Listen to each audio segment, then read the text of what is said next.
28 मराठीमध्ये आपले स्वागत आहे। आजच्या मोठ्या बातम्यांबद्दल बोलूया।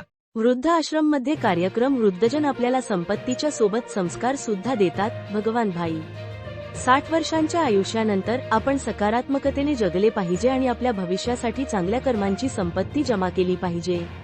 आपल्याला भूतकाळातील नकारात्मकता विसरावी लागेल। मी अमर आत्मा आहे आणि मी अविनाशी आहे या स्मृतीसह मृत्यूचे भय दूर करावे लागेल, असे प्रतिपादन राजस्थानमधील माउंट आबू येथून आलेल्या बीके भगवान भाई यांनी केले। कुपवाड येथील स्थानिक ब्रह्माकुमारीज पाठशाला द्वारा आयोजित केलेल्या वृद्ध सेवा आश्रमात वृद्धांसाठीच्या कार्यक्रमात ते बोलत होते। भगवान भाई म्हणाले की स्वतःला एकटे कधी समजू नये। सर्वशक्तिवान परमपिता पिता माझ्यासोबत आहे हे लक्षात ठेवले पाहिजे। त्यांनी सांगितले की वर्तमानच्या समस्या आपल्याच पाठीमागील जन्माच्या कर्माचे हिसाब किताब आहेत। म्हणूनच विपरीत परिस्थितीमध्ये सकारात्मक तणाव मुक्त राहायचे आहे। आपल्या कुटुंबासोबत खूप प्रेमळ नातेसंबंध ठेवायचे आहेत आणि तणावमुक्त राहायचे आहे।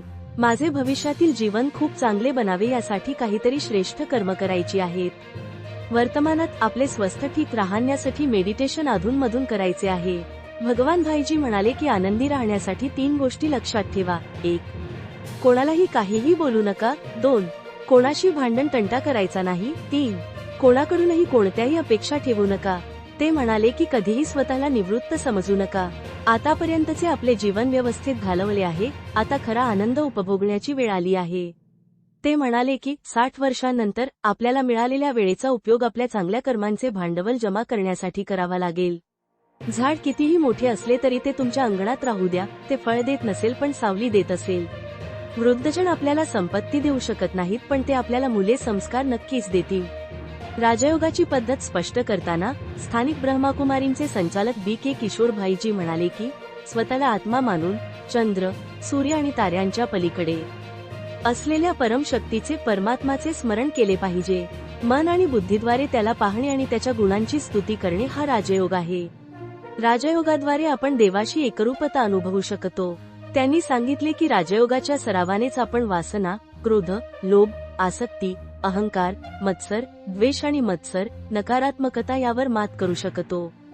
या मानसिक विकारांवर विजय मिळवून आपण आपले जीवन अनेक सद्गुणांनी भरू शकतो। सचिव महावीर सौदते म्हणाले की जर आपले विचार सकारात्मक असतील तर त्याचा सकारात्मक परिणाम होईल।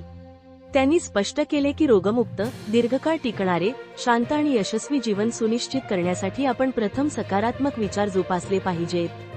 बीके विद्या यांनीही संबोधित केले आणि ब्रह्माकुमारी संस्थेची ओळख करून दिली। सहज सचिव मुबारक संधी यांनी कृतज्ञता व्यक्त केली। बीके अमोल भाई देखील उपस्थित होते। शेवटी बीके भगवान भाईजींनी ध्यान देखील शिकवले आणि करण्यात आले। सांगली जिल्हा संवाददाता अंकुश तानाजी सुर्वेची रिपोर्ट।